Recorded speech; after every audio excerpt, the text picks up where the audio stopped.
Hello friends, welcome to the solitude education. Now एक बच्चे का नया टॉपिक स्टार्ट करने जा रहे हैं हम यहाँ पे, that is eccentric welded connection. ठीक है, और अगर ये टॉपिक की मैं बात करता हूं तो it is one of the most important topic in entire steel. पूरी स्टील के अंदर सबसे इंपॉर्टेंट टॉपिक है। कन्वेंशनल एग्जाम कोई भी हो, एक क्वेश्चन फिक्स है इस टॉपिक से। जैसा हमने किया था eccentric bolted connection, similar way में होता है हमारा असेंट्रिक वेल्डेड कनेक्शन। सिमिलर है, ज्यादा डिटेल बताने की जरूरत नहीं है, ऑलरेडी मैं सारा सब कुछ बता चुका हूँ। क्या एसेंट्रिक कनेक्शन होते हैं, क्या होता है, वो सारा जब हमने पढ़ा था असेंट्रिक बोल्टेड कनेक्शन, वहां पे मैंने ऑलरेडी बच्चे आपको सारा डिटेल में डिस्कस कर दिया था। क्लियर बच्चे सभी को? चलो, नाउ असेंट्रिक वेल्डेड कनेक्शन में भी दो तरह के ही कनेक्शन पाए जाते हैं, जैसा असेंट्रिक बोल्टेड में होते थे। एक इन प्लेन एसेंट्रिसिटी और दूसरा out of plane eccentricity. In plane eccentricity क्या था? इन प्लेन एसेंट्रिसिटी मैंने बताया था कि बोल्टेड कनेक्शन में कि जो बोल्ट ग्रुप की प्लेन है और जो लोड है दोनों का प्लेन सेम है। और आउट ऑफ प्लेन एसेंट्रिसिटी के केस में मैंने आपको बताया था कि बोल्टेड कनेक्शन में क्या बताया था कि जो बोल्ट का प्लेन है और जो लोड का प्लेन है, बोल्ट का प्लेन ये हो गया, लोड का प्लेन ये हो गया, दोनों डिफरेंट प्लेन है, तो वो आउट ऑफ प्लेन एसेंट्रिसिटी के केसेस होते हैं। ठीक है, सिमिलर कंडीशन यहाँ पे सबसे पहले हम पढ़ेंगे इन प्लेन एसेंट्रिसिटी, यानी कि जो वेल्डिंग का प्लेन है, ये मेरी इस प्लेन पे वेल्डिंग हो रखी है और इसी प्लेन पे मेरा लोड लगा है, तो ये मेरी इन प्लेन एसेंट्रिसिटी है। क्या है बच्चे? Now this is the in plane eccentricity. मान लो कि वेल्डिंग प्लेन ये है, वेल्डिंग प्लेन ये है और लोडिंग प्लेन ये है, तो दोनों के बीच में ये कंडीशन कैसी है? आउट ऑफ प्लेन एसेंट्रिसिटी की कंडीशन है। ठीक है, यहां से दोनों तरह के क्वेश्चन बनते हैं। जैसे मैंने बताया था कि बोल्टेड में आउट ऑफ प्लेन एसेंट्रिसिटी का क्वेश्चन नहीं बनने के चांसेस कम होते हैं, लेकिन वेल्डेड में दोनों तरह के क्वेश्चन आने के चांसेस होते हैं, इन प्लेन भी और आउट ऑफ प्लेन भी। क्लियर है? नाउ अब बच्चे क्या होगा, बच्चे सुनो मेरी बातों को ध्यान से। अब आपको ना ये कनेक्शन दिख रहा है, now this is the connection. ये कनेक्शन है बच्चे, हेडिंग डाल लीजिएगा असेंट्रिक वेल्डेड कनेक्शन और उसके अंदर केस नंबर 1 इन प्लेन एसेंट्रिसिटी। ठीक है, तो बच्चे ये आपको कनेक्शन दिख रहा है, now this is the connection. ठीक है, इस कनेक्शन में ये एक लोड लगा है PU which is an eccentricity, ये किसी एसेंट्रिसिटी पे है, और ये मेरी फ्लेंज सेक्शन है। Now this is the flange section. ये क्या है बच्चे मेरा? Now this is the flange. ठीक है, ये मेरा फ्लेंज पर सेक्शन है। Now this is the flange, और ये मेरा एक ब्रैकेट अटैच है। Now this is the bracket. ये क्या है? Now this is the bracket, ये आपका ब्रैकेट है। क्लियर है? ये आपका ब्रैकेट हो गया और ये आपका फ्लेंज सेक्शन हुआ। क्लियर हुआ सभी को? अरे क्लियर हुआ सभी को? चलो, now this is the bracket, ये आपका ब्रैकेट हो गया, ये आपका फ्लेंज सेक्शन हो गया। ठीक है, आपने लोड लगा है पीयू, तो सबसे पहले काम क्या करना है? सबसे पहले जो वेल्डेड कनेक्शन है उसका सीजी निकालना है। कैसे निकालोगे सीजी? आपको जो वेल्ड मानना है वो एज्यूम करना है एज ए लाइन वेल्ड। क्या मैं एज्यूम करना है? Line weld. ठीक है, लाइनिंग कैसे? जैसे कि ये इस वाले फेस पे रखा है, इस वाले फेस पे रखा है, इस वाले फेस पे रखा है, तो मैं इस वेल्ड को बच्चे कुछ इस तरह भी शो कर सकता हूँ। मैं इस वाले वेल्ड को कुछ इस तरह भी शो कर सकता हूँ। Now we can show this weld like this. ठीक है, मैं इस वाले वेल्ड को कुछ इस तरह भी शो कर सकता हूँ। क्लियर है? क्लियर है? नाउ दिस इज द, मान लिया कि ये लेंथ है मेरी L1, ये लेंथ है मेरी डेट इज L2 और ये लेंथ है मेरी डेट इज L3। ठीक है, और जो थिकनेस होती है, ये थिकनेस कितनी होगी? That is equal to the throat thickness. वो किसके बराबर होगी बच्चे? थ्रोट थिकनेस TT के बराबर होगी, वो भी TT होगी। नाउ ये भी TT होगी और ये भी आपकी TT होगी। TT is the throat thickness. TT क्या होती है बच्चे? TT होती है आपकी थ्रोट थिकनेस। क्लियर हुआ? TT is the throat thickness. Throat thickness किसके बराबर होती है? K इंटू S, क्योंकि वेल्ड का वो पोर्शन जो स्ट्रेस को ट्रांसफॉर्म करने के लायक होता है वही मेरी थ्रोट थिकनेस होती है, and that is equal to K into S। K is a factor which depend कितने एंगल पे आपकी क्या वेल्डिंग की गई है। S is the size of the weld. Clear है? क्लियर सभी को? चलो, अब इस वेल्ड ग्रुप का क्या किया मैंने? इस वेल्ड ग्रुप का सबसे पहले बच्चे मैंने फाइंड कर लिया CG. Now we can find the CG of this weld group. तो मैंने देखा मैं ये देख रहा हूं कि बच्चे ये मैंने कुछ, मान लीजिए कि मेरा सीजी कुछ यहाँ पे आ रहा है। मान लीजिए कि जो मेरा सीजी है वो कुछ यहाँ पे आ रहा है। Now the CG of this weld group will be like this. ठीक है, जो सीजी आ रहा है इस वेल्ड ग्रुप का कुछ यहाँ पे आ रहा है। क्लियर है? जो सीजी आ रहा है वेल्ड ग्रुप का यहाँ पे आ रहा है। Now this is the CG point, ये मैंने क्या मान लिया? Now this is the CG. Clear हुआ? अरे क्लियर हुआ? क्लियर हुआ सभी को? चलो, अब ये मेरा सीजी आ गया यहाँ पे। नाउ अब मैं क्या देखता हूं, इस सीजी से आपको सबसे पहले वेल्ड के अंदर एक ऐसा पॉइंट सेलेक्ट करना है जो सबसे ज्यादा रेडियल डिस्टेंस पे होगा, वही एज जैसे कि हम उसमें करते थे वेल्ड रिवेटेड कनेक्शन में। तो इस सीजी से बच्चे, इस सीजी से मैं देख रहा हूं कि मेरा ये पॉइंट है, इस सीजी से मेरा एक पॉइंट यहाँ पे, now this is the point A, ये मेरा कोई पॉइंट ए है। Now this point is maximum, this point is at maximum distance, ये पॉइंट आपका मैक्सिमम डिस्टेंस पे, ये पॉइंट बच्चे कहाँ है, now this point is at maximum distance, ये पॉइंट आपका मैक्सिमम डिस्टेंस पे है। क्लियर है, इस सीजी से ये पॉइंट मेरा मैक्सिमम डिस्टेंस पे, यानी कि रेडियल डिस्टेंस मैक्सिमम है। चूंकि मेरे को क्यों कर रहा हूं ऐसा, मैं इसलिए कर रहा हूं बच्चे कि मेरे को वो पॉइंट निकालना है, क्रिटिकल पॉइंट, जिसके लिए रेडियल डिस्टेंस मैक्सिमम होती है और थीटा मेरा मिनिमम होता है। तो आर आई मेरा मैक्सिमम हो गया। ठीक है, अब ये मेरा सीजी था और ये मेरा लोड था। ये लोड मान लीजिए बच्चे कि ये मेरा किसी एसेंट्रिसिटी पे एक्ट कर रहा था, दैट इज ई। ये लोड जो था मेरा, ये किसी एसेंट्रिसिटी पे एक्ट कर रहा था, दैट इज ई। क्लियर हुआ, ये जो लोड था मेरा, ये किसी एसेंट्रिसिटी पे एक्ट कर रहा था, दैट इज ई। क्लियर हुआ। नाउ अब इस लोड को अगर मैं ट्रांसफॉर्म करूं इस ब्रैकेट के ऊपर, तो ये एक डायरेक्ट का लोड मेरा पी, एक मेरा डायरेक्ट लोड होगा, that is equal to P. एक तो मेरा लोड ट्रांसमिट होगा कितना, that is direct load P, ठीक है, पीयू। और एक मेरा ट्विस्टिंग मोमेंट आएगा, that is PU into E, twisting moment आएगा, दैट इज पीयू इंटू। मैं ट्विस्टिंग मोमेंट क्यों बोल रहा हूँ वो मैं अभी थोड़ी देर में आपसे डिस्कस करूंगा कि मैं इस मोमेंट को ट्विस्टिंग मोमेंट क्यों बोल रहा हूँ। क्लियर हुआ, क्लियर हुआ बच्चे, समझ में आई थोड़ी सी बात। ये ट्विस्टिंग मोमेंट क्यों बोला मैंने पीयू इंटू ई, मैं इसको अभी थोड़ी देर में डिस्कस करने वाला हूँ। क्लियर हुआ सभी को, चलो। नाउ अब भाई इस डायरेक्ट लोड P की वजह से इस पॉइंट A पे, इस डायरेक्ट लोड P की वजह से इस पॉइंट A पे एक मेरी डायरेक्ट शियर स्ट्रेस डेवलप होगी, that is F1। F1 is the direct shear stress. F1 क्या है बच्चे मेरी, नाउ F1 है मेरी direct shear stress. F1 is the direct shear stress. F1 is the direct shear stress. Clear है, F1 क्या थी, डायरेक्ट शियर स्ट्रेस। ये किसकी वजह से डेवलप होगी, ये जो डायरेक्ट लोड लगा है PU, इसकी वजह से इस पॉइंट ए पे मेरी डायरेक्ट शियर स्ट्रेस डेवलप होगी F1। और इस ट्विस्टिंग मोमेंट PU इंटू ई की वजह से मेरी ट्विस्टिंग शियर स्ट्रेस या टॉर्सनल शियर स्ट्रेस डेवलप होगी, उसका मैग्नीट्यूड मैंने बोल दिया, that is F2, that is F2। F2 is the torsional shear stress. F2 क्या है बच्चे मेरी, now F2 is the torsional shear stress. लिख भी देता हूं मैं यहाँ पे कि F2 क्या है, now F2 is the torsional shear stress. F2 is the torsional shear stress. F2 आपकी टॉर्सनल शियर स्ट्रेस है। क्लियर है, F2 क्या आपकी टॉर्सनल शियर। F2 की डायरेक्शन क्या होगी, CG और पॉइंट A, CG और पॉइंट A को मिला दो तो उसकी जो परपेंडिकुलर डायरेक्शन होगी वो F2 की डायरेक्शन होगी। क्लियर है, इन दोनों के बीच का एंगल बच्चे मैंने मान लिया कि थीटा है, इन दोनों के बीच का एंगल मैंने मान लिया थीटा। चूंकि दोनों शियरिंग स्ट्रेस है तो इन दोनों का कुछ रिजल्टेंट होगा, और रिजल्टेंट मैंने ये बोल दिया, now this is the resultant shear stress, that is FR। Clear है, FR क्या है, now FR is the resultant shearing stress.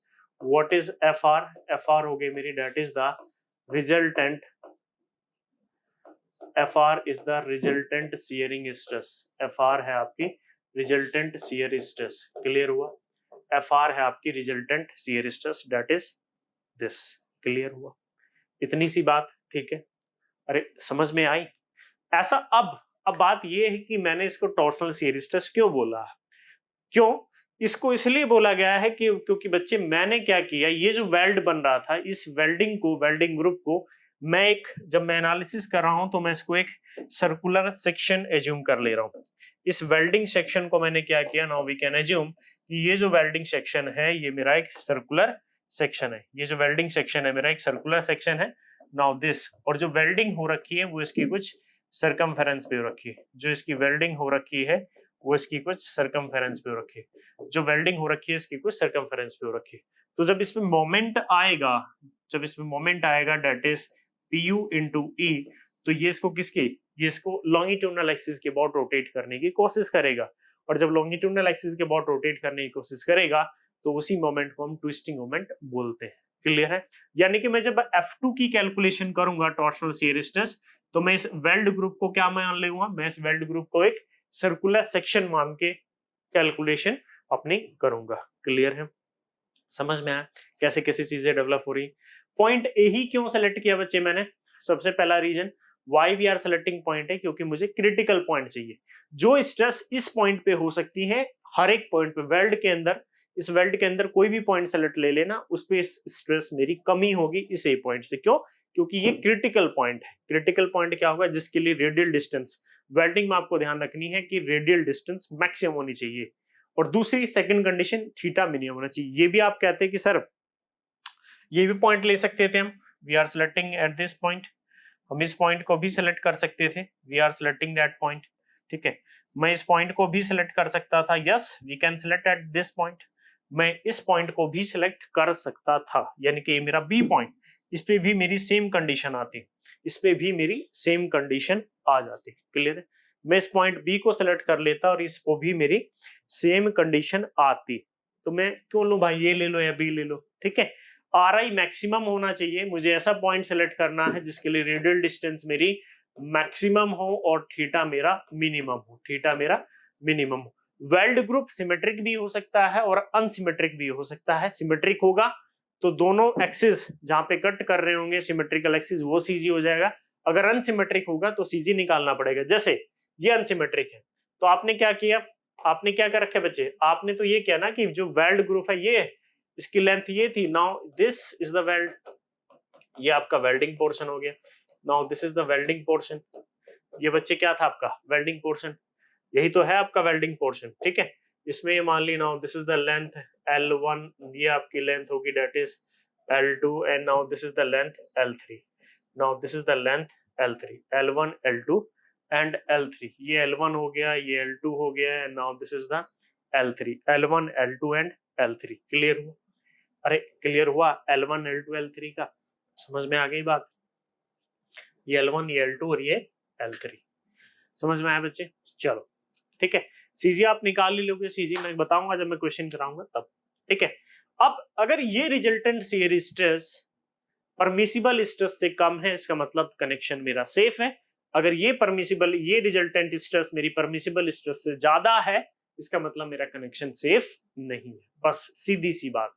ठीक है, परमिसिबल शियर स्ट्रेस कितनी होती है वेल्डिंग में? Fs equal to FU/√3 gamma mw, ये होती है LSM के अंदर, लिमिट स्टेट मेथड के अंदर, and 110 megapascal for the working stress method. Clear हुआ?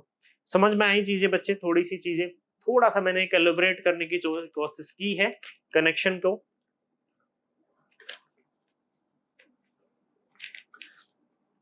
समझ में आई बच्चे बात? चलो नाउ अब इसकी कैलकुलेशन देख लेते हैं। सुनो इधर, नाउ F1 मैंने जो कहा, मैंने कहा कि जो F1 है, F1 क्या है? मेरी direct shear stress. F1 is the direct shear stress, F1 मेरी डायरेक्ट शियर स्ट्रेस है। क्लियर है?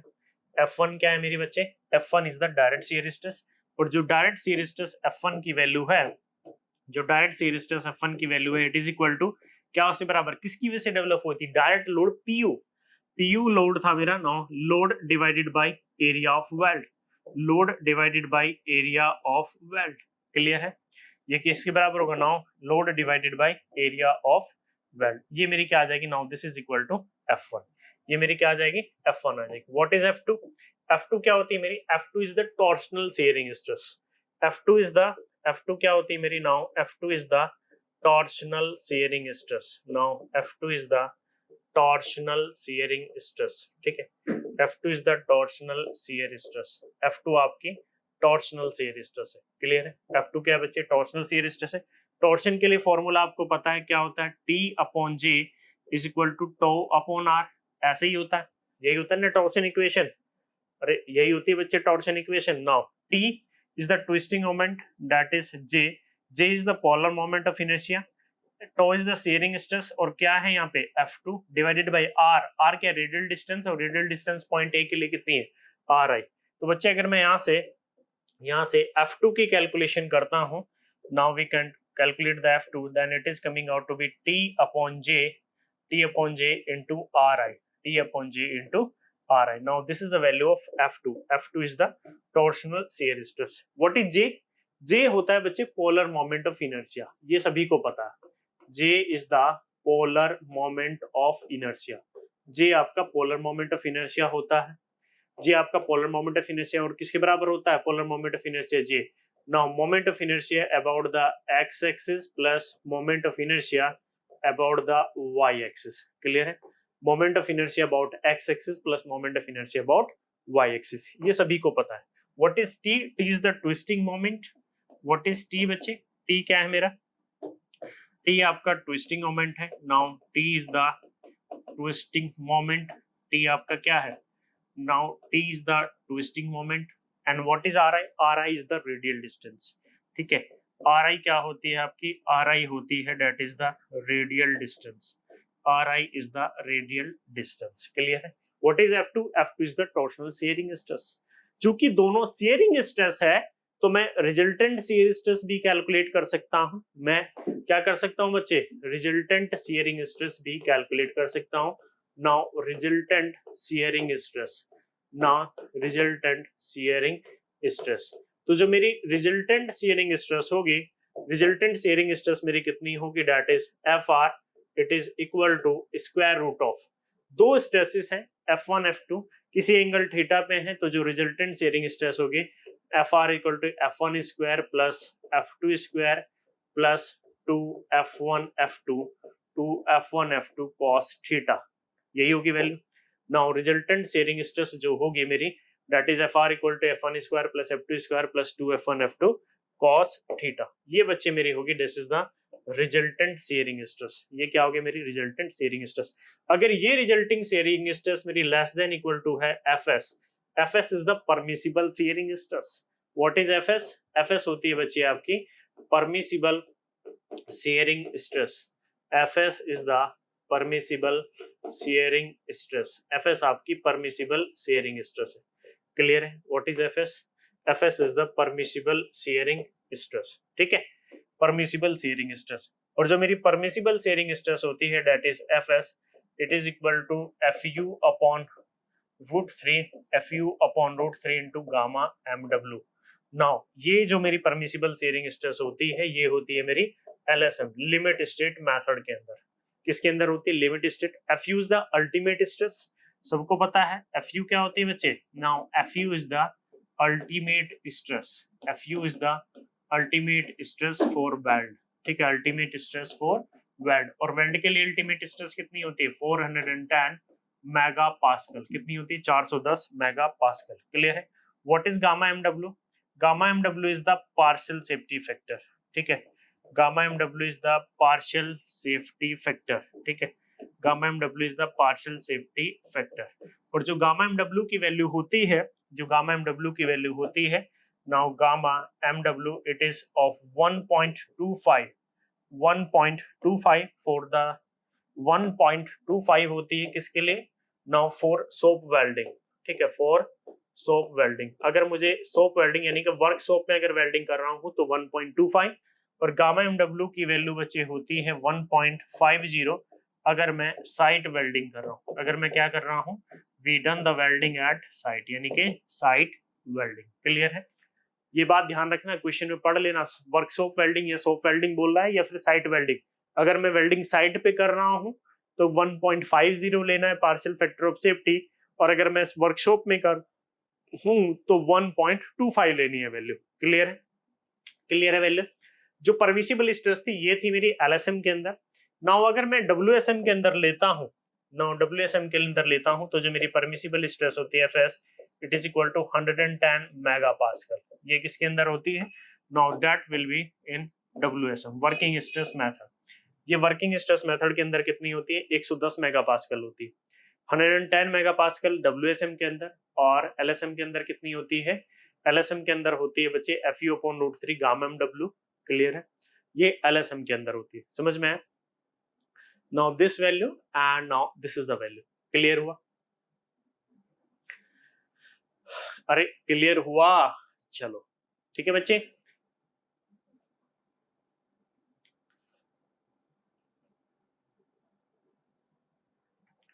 क्लियर हुआ सभी को? चलो इसको नोट कर लो सभी लोग, बड़ा अच्छे से कॉन्सेप्ट है।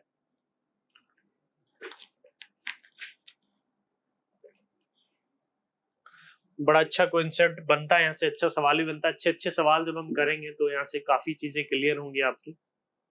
समझ में आया? स्टार्टिंग कैसे करनी भाई देख लेना, सीजी निकालना सबसे पहले, फिर सीजी से ऐसा पॉइंट सेलेक्ट कर लेना जो सबसे मैक्सिमम डिस्टेंस पे हो। अगर दो पॉइंट ऐसे दिख रहे हैं जो मैक्सिमम डिस्टेंस पे, तो फिर डिसाइड कौन करेगा, थीटा, जिसके लिए थीटा मिनिमम होगा वो मेरा क्रिटिकल पॉइंट हो जाएगा। उस पर F1 निकालना, F2 निकालना, रिजल्टेंट निकाल लेना।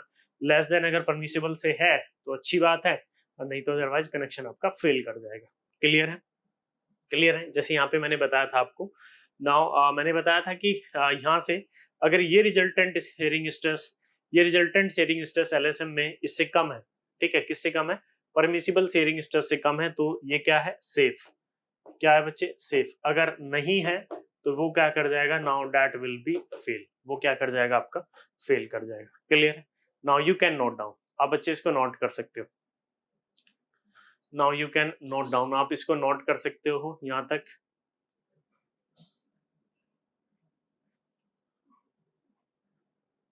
चलो इसको नोट कर लो, फिर इसके ऊपर बड़े अच्छे अच्छे क्वेश्चन देखेंगे, ठीक है।